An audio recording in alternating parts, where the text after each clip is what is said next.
출애굽기 7장 8절에서 13절 말씀. 여호와께서 모세와 아론에게 말씀하여 이르시되 바로가 너희에게 이르기를 너희는 이적을 보이라 하거든 너는 아론에게 말하기를 너의 지팡이를 들어서 바로 앞에 던지라 하라. 그것이 뱀이 되리라. 모세와 아론이 바로에게 가서 여호와께서 명령하신 대로 행하여 아론이 바로와 그의 신하 앞에 지팡이를 던지니 뱀이 된지라. 바로도 현인들과 마술사들을 부르매 그 애굽 요술사들도 그들의 요술로 그와 같이 행하되 각 사람이 지팡이를 던짐에 뱀이 되었으나 아론의 지팡이가 그들의 지팡이를 삼키니라. 그러나 바로의 마음이 완악하여 그들의 말을 듣지 아니하니 여호와의 말씀과 같더라.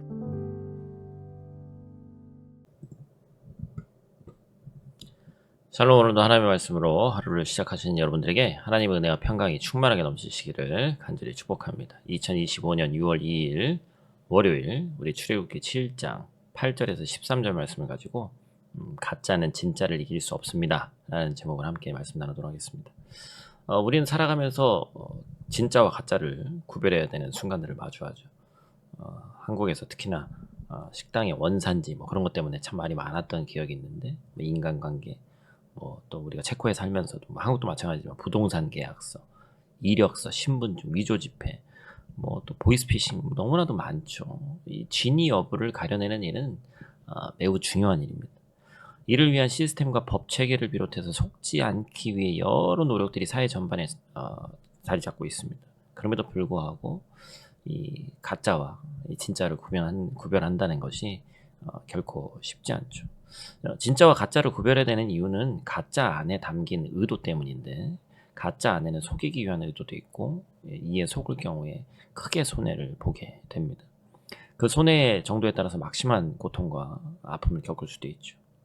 이는 어떤 이 신적인 영역에 대해서도 마찬가지입니다.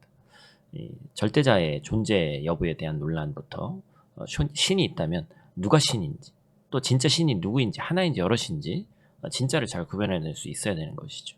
만약 그렇지 못할 경우에 받게 되는 손해와 고통은 우리의 영혼에까지 미치게 되기 때문에 그렇습니다. 오늘 본문도 진짜와 가짜가 구별되는 사건이 등장하죠. 이는 가짜 신인 애굽의 신들을 진짜 신이신 하나님이 심판하시면서 시작되는 이제 시작이에요. 애굽은 고대 이 세계에서 강력한 제국민과 동시에 우상 숭배가 아주 만연한 나라였습니다. 애굽은 나일강의 영향으로 문명을 꽃피웠죠. 이집트의 나일강 일정 주기마다 범람을 반복했는데 이로 인해서 풍부한 물이 또 공급이 되고 풍요로운 평야지대가 만들어졌고 덕분에 이 문명을 꽃피울 수 있었죠. 애굽인들은 이 나일강을 신성하게 여겼습니다. 이뿐만이 아닙니다. 그들은 애굽의 왕 바로를 신적이고 영원하고 모든 자연의 요소들을 통제하는 신으로 여겼어요. 얼마나 참 무지한 거예요. 그런 애굽 왕과 모세의 대치는 애굽 왕이 한번 이적을 놀라운 일을 한번 보여라 이렇게 요구하면서 시작이 됩니다. 이 이적은 모세와 아론을 보낸 진짜 신이신 하나님의 능력을 나타내는 것이고 하나님으로부터 보냄받은 모세와 아론의 신분을 입증하는 증거가 되었죠. 고대 근동에서는 이 신의 사자로 자격으로 어떤 메시지를 전달하기 위해서는 이러한 이적을 보여줌으로써 그 신의 능력을 증명하고 아울러 신의 사자로서 자신의 신분을 입증하는 것이 일반적인 관행이었다고 합니다. 바로 앞에 선 모세는 하나님을 대신하고 있었고 아론은 그러한 모세의 대언자였기 때문에 이 만남은 서로의 신들을 대변하는 바로와 모세의 모습을 동등하게 담아내고 있습니다. 오늘 본문 말씀을 통해서 우리가 크게 두 가지 정도 나눌 텐데 이 아침 또 하루를 살아갈 수 있는 힘 그리고 또 한 주를 살아갈 수 있는 귀하고 복된 주의 말씀이 여러분 신비에 새겨지기를 간절히 축복합니다. 오늘 본문 말씀 통해서 우리가 첫 번째로 기억해야 될 것은 말씀하시고 이루시는 하나님입니다. 하나님께서 모세에게 아론의 지팡이를 던져 뱀이 되게 하라고 말씀하십니다. 우리 9절 하반절에 보면 나오죠.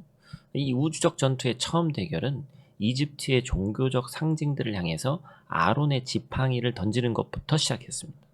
하나님께서 던지기만 하면 그 지팡이가 뱀이 될 것이다 이렇게 얘기를 하시는 거예요. 이 양치기의 손잡이가 구부러진 지팡이는 바로의 주권을 상징했고 또 코브라는 이 하 이집트의 여신을 상징하는 것입니다. 또한 여기서 말하는 뱀은 원문에서 탄닌이라고 하는데 애굽 왕을 가리키는 표현이에요. 하나님께서는 아론의 지팡이를 애굽 왕 탄닌으로 바꾸시는 이적을 통해서 하나님의 능력이 애굽의 권능을 능히 이길 수 있음을 보여주기를 원하셨습니다. 모세와 아론은 하나님의 말씀대로 순종했고 하나님께서는 그 말씀대로 이루셨어요. 10절 말씀입니다. 우리 한번 같이 읽죠. 모세와 아론이 바로에게 가서 여호와께서 명령하신 대로 행하여 아론이 바로와 그의 신하 앞에 지팡이를 던지니 뱀이 된지라. 모세와 아론이 한 일이 뭐예요? 하나님의 명령을 바꾸거나 가감하지 않고 말씀하신 그대로 행했다는 것이죠. 여러분, 우리가 하나님의 말씀을 듣습니다. 그리고 하나님의 말씀을 우리 신비에 새기려고 노력합니다. 그런데 그 말씀대로 행한다는 것은 쉬워요, 어려워요? 쉽지 않죠. 그런데 하나님께서는 모세와 아론의 순종의 그 힘을 통해서, 순종이라는 그 기반을 통해서 하나님의 말씀을 이루셨습니다. 하나님의 말씀이 그렇습니다. 가끔 가다가 매번은 아니지만 우리가 설교를 들을 때 또 말씀 나눌 때 우리 마음속에 감동을 주는 또 하나님께 뭔가 하라고 하는 그 메시지가 전해질 때가 있죠. 그때마다 우리는 순종해야 되는데 순종하기가 쉽지 않습니다. 그래서 오늘 하루는 여러분 순종의 마음을 허락하여 주시옵소서. 우리 마음 가운데 있는 하나님의 사람이기 때문에 그 마음을 하나님이 주신 것인데 작은 것이든 큰 것이든 하나님의 것에 순종해서 더욱더 우리가 끊어야 될 건 끊고 더욱더 간절하게 하나님께 나아가는 우리 되게 해달라고 여러분들이 있는 자리에서 함께 기도하는 마음으로 나아가시기를 간절히 축복합니다. 두 번째로 우리가 기억해야 될 것은 요술사의 거짓을 삼킨 아론의 지팡이입니다. 나중에 이제 아론의 지팡이는 이 법궤 안에 들어가게 되고 그렇죠? 놀라운 또 상징적인 그런 의미를 가지게 되는 이 아론의 지팡이 아닙니까? 당시 애굽은 많은 우상들을 섬기는 나라였고 각종 마술이 요술이라고 해도 되고 마술이라고 해도 되고 그죠? 행해졌어요. 바로의 궁정에는 이러한 이 마술을 행하는 마술사, 마법사들이 있었는데 이들은 사악한 수술을 통해서 국정에까지 관여하고 있었습니다. 오늘 본문에서도 마술과 속임수를 쓰면서 어둠의 초자연적 권세를 부리는 자들이 모세와 아론이 처음 시행한 이적을 모방하기 시작합니다. 11절 말씀이죠. 바로도 현인들과 마술사들을 부르매 그 애굽 요술사들도 그들의 요술로 그와 같이 행하되. 실제로 현재 이 독일 베를린의 이집트 박물관에 전시되어 있는 고대 이집트 문헌인 웨스트카 파피루스에는 막대를 뱀으로 변화시키는 이집트 마술에 대한 증거가 기록되어 있습니다. 그런데 이제 지금부터 진짜 신이신 우리 하나님의 심판이 시작되는 거예요. 본문 12절 말씀 같이 읽습니다. 각 사람이 지팡이를 던짐에 뱀이 되었으나 아론의 지팡이가 그들의 지팡이를 삼키니라. 그렇죠? 하나님께서 행하신 이 초자연적인 기적이 한 번 더 일어나는데 아론이 내던진 지팡이가 뱀이 되어서 애굽 마술사들의 지팡이를 삼켜버린 겁니다. 하나님께서는 바로의 왕국을 흔들기 시작하셨습니다. 여기서 이 삼키니라라고 번역된 히브리어 원어는 출애굽기 15장 12절 이제 뒤에 이스라엘 자손을 추격하는 애굽 군대가 홍해가 그들을 삼켰다라고 했을 때 그 삼켰다와 같은 단어입니다. 그러므로 아론의 지팡이가 애굽 마술사들의 지팡이를 삼켰다는 것은 하나님의 능력이 애굽 신들보다 뛰어나다는 것을 보여줄 뿐만 아니라 바로의 왕권과 그 신들의 존재를 멸망시키실 것을 예고하는 것이었어요. 이제부터 시간이 흐를수록 애굽은 진짜 신이신 하나님께서 행하시는 이적과 기사로 뒤덮일 것입니다. 우리는 알고 있죠, 그죠? 10가지 재앙.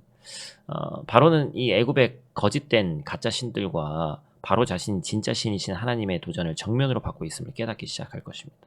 아직 바로의 마음이 완고해서 엄청난 기적에도 불구하고 하나님을 거부하지만 이마저도 하나님의 말씀대로 이루어진 일이었죠.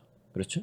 결국에 바로의 마음을 완악하게 했고 그들의 말들을 듣지 아니하고 이 여호와의 말씀이 이전에 있었던 그 하나님의 말씀이 성취되는 과정이었단 말이에요. 결국에는 이 과정을 통해서 그리고 그 모든 것들을 이 우상들을 다 깨면서 하나님께서 결과적으로 이들을 애굽에서 구출해 내실 것이지 않습니까? 사랑하는 성도 여러분, 오늘도 하나님께서는 우리를 위해서 일하고 계신 줄 믿습니다. 오늘도 하나님의 말씀에 순종할 때 하나님의 기적이 일어나는 거예요. 그리고 그 기적은 하나님의 백성인 우리를 위한 것입니다. 가짜 신들이 만들어 놓은 세상의 방법에 기웃거리는 것이 아니라 진짜 신이신 하나님의 말씀만을 붙들고 살아가기를 축복합니다. 하나님께서는 오늘도 성도들의 전적인 순종을 통해서 그 뜻을 이루어 가시는 줄 믿습니다. 하나님 말씀대로 살아가면 나의 연약함도 강함이 됩니다. 부족해 보이는 나의 삶에 하나님의 능력이 역사하기 시작합니다. 모든 성도가 가짜는 진짜를 이길 수 없음을 기억하며 오늘 말씀을 단단히 붙잡고 삶의 자리에서 승리하는 저 여러분들 되시기를 간절히 축복합니다. 우리 다 같이 있는 자리에서 기도하고 마치도록 하겠습니다. 사랑과 진리의 아버지 하나님, 오늘도 거룩한 새 하루를 우리에게 허락하심에 감사를 드립니다. 어둠이 깊어 보이는 세상 가운데 진짜 우리의 참 진리가 되시는 주님만의 우리의 소망이요 생명이심을 이 시간 고백합니다. 세상은 가짜로 가득하지만 그 어떤 가짜도 진짜이신 하나님을 이길 수 없고 모방할 수 없음을 믿습니다.